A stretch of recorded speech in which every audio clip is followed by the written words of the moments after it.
Hello, viewers. It's my proud privilege to welcome you to this session of uh, English poem recitations. Uh, Let me give my brief introduction. My name is Rotash Gupta.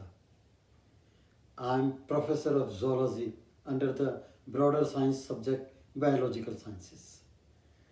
I have retired as professor and headed in the Department of Zoology, Kurukshetra University, Kurukshetra, India.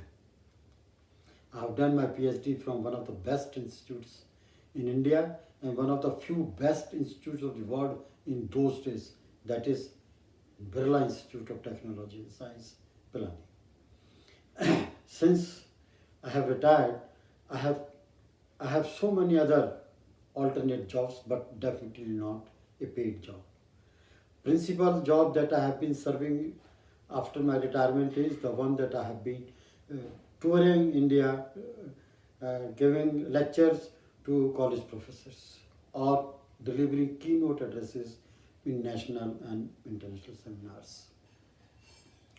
Aside from that, I get peace, happiness, contentedness when I compose poems in English as well as in our own Indian language, that is Hindi. Today I am here to talk about a poem, to read out the poem for you and briefly narrating each stanza briefly. And the name of the poem is Cognitive Power is a Tool. See, understand. Cognitive power is a tool. Cognitive means that whatever is happening around you, in front of you, aside from you, or even on your back, you should be in a position to take notice of that, and that is cognitive power. Cognitive power, the poet says, is a tool to resolve self's mundane matters. That is, you might have, or one might have, regular routine problems in life, at home, in house, in the office, or at the place of business, or in society, in trains, buses, moving in aeroplanes. Minor matters they arise, and they might blast up and balloon up into huge problems. However, if one has the right cognitive power, then the cognitive power serves as a tool to contain and combat those awkward situations in life. So the today's poem is Cognitive Power is a Tool to Resolve Self's Mundane Matters. And this poem is a part of this book, poetry book, and that it is Confluence of Flowers. This book was published in the year 2016, and all the poems were composed in Texas in the United States in August 2015. After returning from United States to my country, India, I got them published. And here is that book I am happy to show you. And now we will go through this poem. Once again I repeat, cognitive power is a tool to resolve apostrophe self's mundane matters. The first paragraph says, he says that human behavior, if I am able to precise the first stanza, human behavior has got many facets, many facades, many characteristics. However, two of them are very important, or two of them are very mundane and evident also in human behavior. One is he or she takes everything carelessly and is unable to find out what is happening around me. And another is who is able to take notice of as to what is happening around me. So there are two different kinds of, I would say, species of human behavior that are described in the first stanza. And I read out. The poet says, although all living beings, aside from their lively coded behavior, display a spectrum of mutual and specific displays, yet within these filial groups, behavior does differ both slightly or markedly The keystone to these similarities and disparities is the tool of cognition. Is the tool of cognition.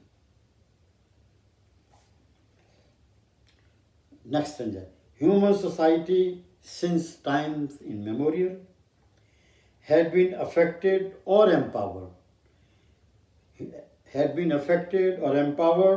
by this cognitive syndrome. Now cognitive power, the poet is giving another term. The poet is giving another term as cognitive syndrome. So human societies since times immemorial had been affected or empowered by this cognitive syndrome, a syndrome which either ruins or builds bondages of differences or like-mindedness and affability. Awakened persons, that means those who have got a cognitive good quotient.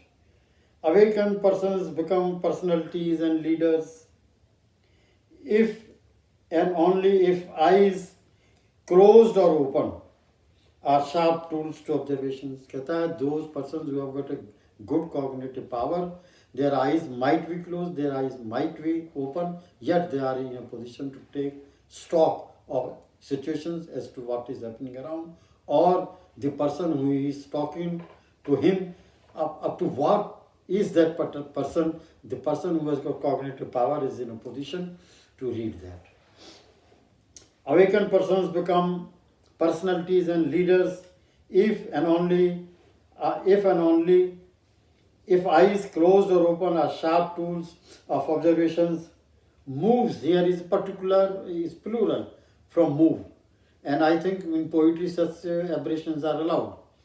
So moves, mannerisms, spoken words, latent views, body gestures, quintessentially are always brought under the scanner, of your inner sense of cognition. To contain and combat the hidden agenda of compatriots, colleagues, competitors, or even life partners, one has to observe and appoint one's own senses. At least to design self-appropriate mannerisms, if not to spy on the others. The poet says that one out of morality may not spy on colleagues, compatriots, or even wife. However, a person, he may not spy on these persons. However, I think it is in his benefit that at least he should know as to what his colleague is doing, what his compatriots are doing, what his competitors are doing, or so much so in modern world as to what his wife is doing.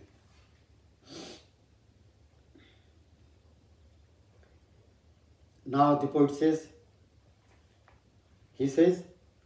now he is using some words like clever, cunning, selfish, and opportunists.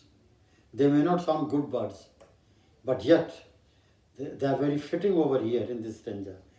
Clever, cunning, selfish, and opportunists are likely to harm you or even may drain you out of your self-confidence. To be ever vigilant should be the key factor in the honest person's mindset. It works as a safety valve to dissipate the cunning's inordinate coordinates. It works, it means the cognitive power. Cognitive power works as a safety valve to dissipate the cunning person's inordinate coordinates. Next stanza. Those who are forgetful, careless, happy-go persons. If in the former stanza, the poet used words like clever, cunning, selfish, and opportunist, now he is saying, on the other hand, just opposite to that a person, that is, if he has got these characteristics where the poet uses these words for him. What are those? Those who are forgetful, careless, happy-go persons generally put alertness on discount for no sufficient rationale. God forgive have to harvest ill-fated happenings wherein gentle manliness becomes a victim of non-cognitive attitude and aptitude at times. Last stanza.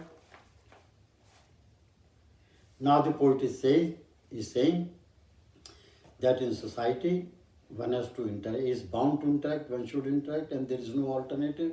You cannot escape, and if you escape, that means you are not living in society. Precisely speaking, one has to live in society, one has to work in society, and one has to gain in society. In order to live in society, in order to be successful in society, in order to be gainful in society, the poet says one has to be alert.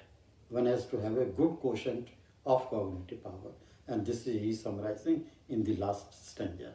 The poet says, and he's addressing all of us, and especially those who are sensitive and can understand what the poet is desiring to convey as a matter of caution and precaution. To someone that you may not be a victim of someone who is not behaving as simply as you are. So he says, let us be cognitive, a keen observer and alert. Let us, in self-defense, be shrewd analyzers of others' moves. Words written and spoken must be paid due attention. You may not doubt others. But your sharp cognitive inclinations may remove doubts, if any. Thank you. Thank you so much.